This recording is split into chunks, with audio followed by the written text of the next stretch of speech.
Bonjour à tous dans cette première édition de la nouvelle sous-émission de Fermez-la, les News Flash, où nous allons parler des différentes news qu'il y a eu dernièrement sur la pop culture. Et pour cette première édition, je vais en profiter pour faire une petite annonce par rapport à l'émission Fermez-la elle-même. Je suis sur pas mal de projets en même temps, mais la prochaine vidéo que j'espère faire, c'est une vidéo sur Bienvenue chez HT. Je vais essayer de démêler un petit peu tout le bordel autour du succès exagéré, des critiques exagérées, voilà, essayer d'étudier le ch'ti impact, quoi. Et la raison pour laquelle je veux faire cette vidéo, outre le fait que, bien sûr, j'ai des choses à dire sur le film, c'est que dernièrement, j'ai déménagé dans le Nord, ce qui fait que, je suis pas trop loin de Berg, donc du coup, je me suis dit, et si on en profitait pour tourner là-bas? Donc du coup, je fais appel à mes fans qui habitent dans la région de Berg, ou Berg directement, c'est encore mieux, pour qu'ils participent à la vidéo sous forme d'interview où ils peuvent donner leur point de vue sur l'impact du film dans la région. Ouais, je fais des interviews maintenant, je suis trop pro, t'as vu? Cette annonce étant faite, passons aux news.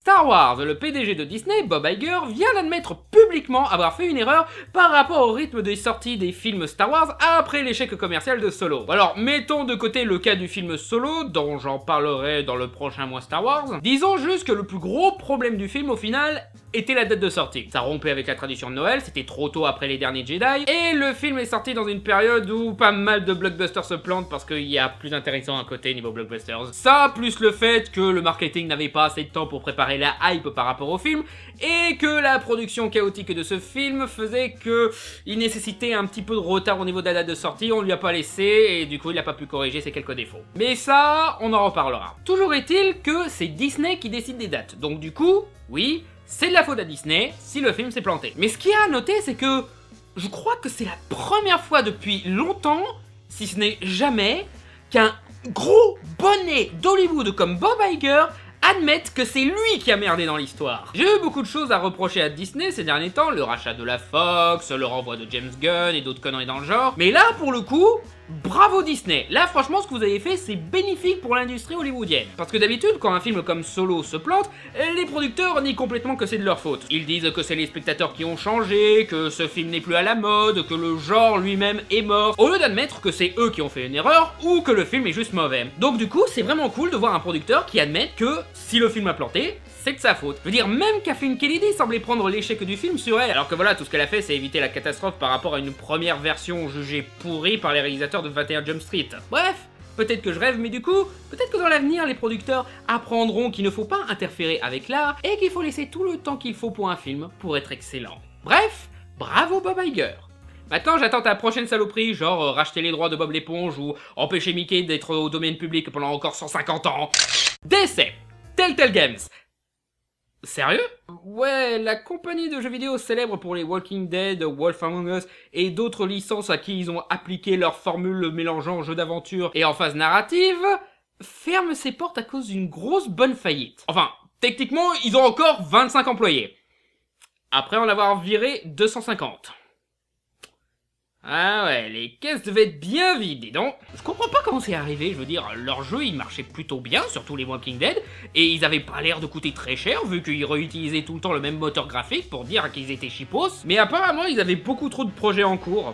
Faut dire, avec 15 séries de jeux vidéo en 6 ans, apparemment on aurait plein d'histoires d'horreur à base de burn-out des écrivains et d'heures sup éreintantes pour les développeurs suite à l'annonce de la presque faillite. C'est triste quoi, c'est juste triste. Putain, et en plus ils étaient en plein milieu d'une saison de Walking Dead, la dernière en plus. Quand même ironique que leur dernier jeu au final c'est un jeu sur des morts vivants. Apparemment les 25 personnes qui restent dans la compagnie vont essayer de finir cette dernière saison, mais ça se trouve ils vont même pas réussir à faire ça. En tout cas j'espère que leur formule réussira à survivre dans d'autres studios qui auront une meilleure santé financière. Parce que voilà, moi je veux toujours un jeu Superman à la Telltale Games, ça serait super intéressant.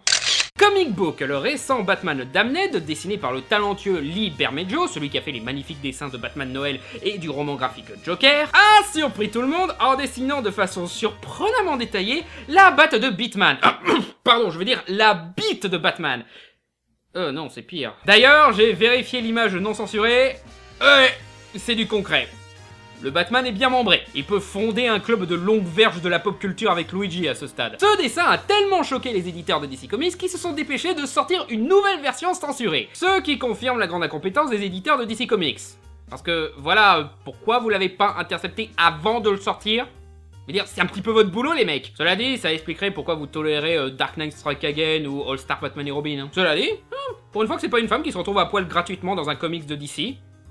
Ah bah oui, c'est ça l'égalité des sexes les mecs hein. J'ai pas lu Batman Damned, Mais honnêtement, j'ai de la peine pour cette bande dessinée, parce qu'à cause de ce scandale, on va juste retenir cette bande dessinée pour la bad beat. Ah, c'est vraiment triste. Séries télé, Marvel et Disney viennent d'annoncer 2 mini-séries pour le MCU et leur nouvelle plateforme VOD à la Netflix. Une centrée sur Scarlet Witch et une autre centrée sur Loki, avec les acteurs et actrices respectifs. Alors, Scarlet Witch, à la limite, je vois le potentiel pour en faire une série, mais Loki... J'aime beaucoup Loki, mais voilà, ça se voit qu'ils font cette série uniquement parce que le personnage est populaire. Surtout que, je suis désolé de vous le dire les fans, mais Loki n'a plus rien à raconter. Son évolution et sa rédemption a été accomplie dans Thor Ragnarok, ça a été bouclé, et la fin qu'il a eue dans Infinity War était une fin logique. Mais bon, pourquoi laisser quelqu'un de mort dans cette putain de licence ? Vous n'avez pas intérêt à ressusciter Yondu, non, sa mort était magnifique, gardez-la. Le seul truc qui pourrait être intéressant, c'est s'ils adaptaient le comics Loki. Le comics où un vieux Loki a fini par battre Thor et conquérir Asgard. Voilà, ça ce serait intéressant, surtout avec Tom Hiddleston, ça serait vraiment très intéressant à voir. Mais bon, tous les coups ils n'auront pas cette bonne idée, hein.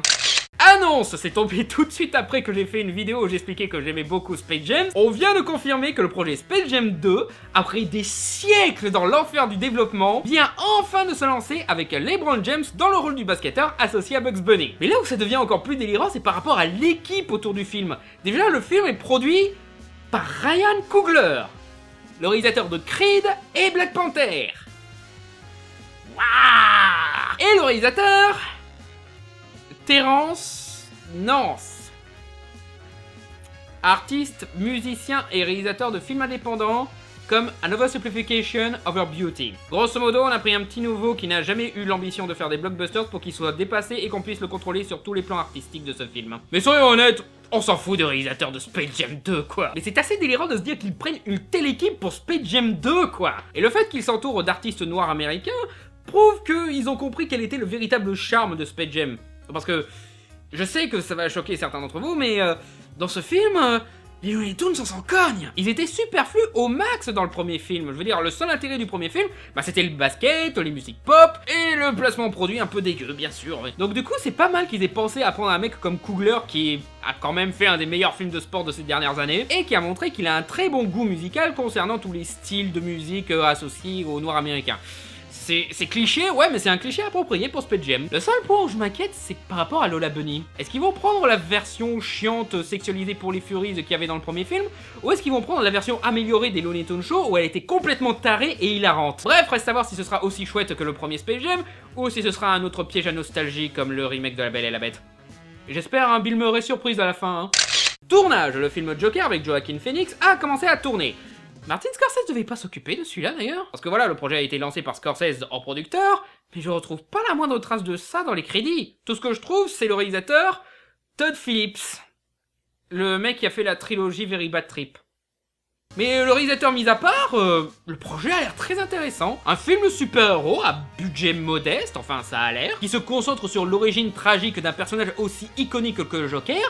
C'est très intéressant. Le seul truc, c'est que j'espère qu'ils vont pas tomber dans le syndrome maléfique, vous savez, à pas assumer d'avoir un connard tout le long, de ne pas explorer la noirceur du cœur humain, pour qu'on découvre qu'en fait c'était un super-héros tout gentil qui veut juste aider son prochain, quoi. Parce que voilà, le principal intérêt de ce film, c'est d'explorer le Joker. Donc, fais-nous le Joker au lieu d'en faire un gentil, quoi. Apparemment, ce sera très inspiré Killing Joke, mais avec quelques histoires de mafieux et de complots politiques par-ci par-là pour étoffer. Et aussi, comme c'est Scorsese qui produit, j'imagine déjà une scène à la casino où on le voit déguisé en Red Hood, tomber dans le produit chimique et commencer en narration. Alors, comment je suis arrivé là?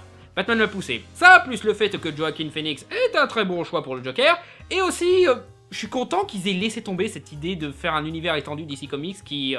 soyons honnêtes, ils allaient dans le mur avec ça, quoi. Je l'avais expliqué dans ma vidéo sur Marvel c'est le bordel, les univers cinématographiques c'est un frein à la créativité. Donc c'est beaucoup plus productif de laisser tomber cette idée d'univers étendu pour pouvoir faire des one-shots comme on veut, quoi. C'est là-dessus qu'ils pourront prouver une certaine supériorité par rapport à Marvel. Et puis voilà, on aura enfin une alternative au lieu de tout assimiler à du continuity porn à la con, là.